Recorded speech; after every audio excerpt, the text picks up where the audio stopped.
Alright, so we got P22, which is basically a LED, and N9.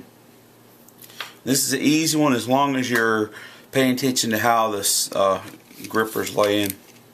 So all we're going to do, there's a recess right here, and we're just going to run our wires down through there. Pull it through the hole.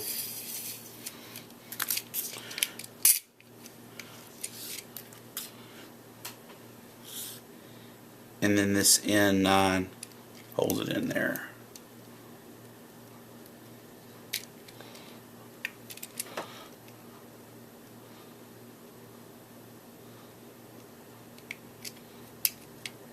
Just like that. Easy peasy.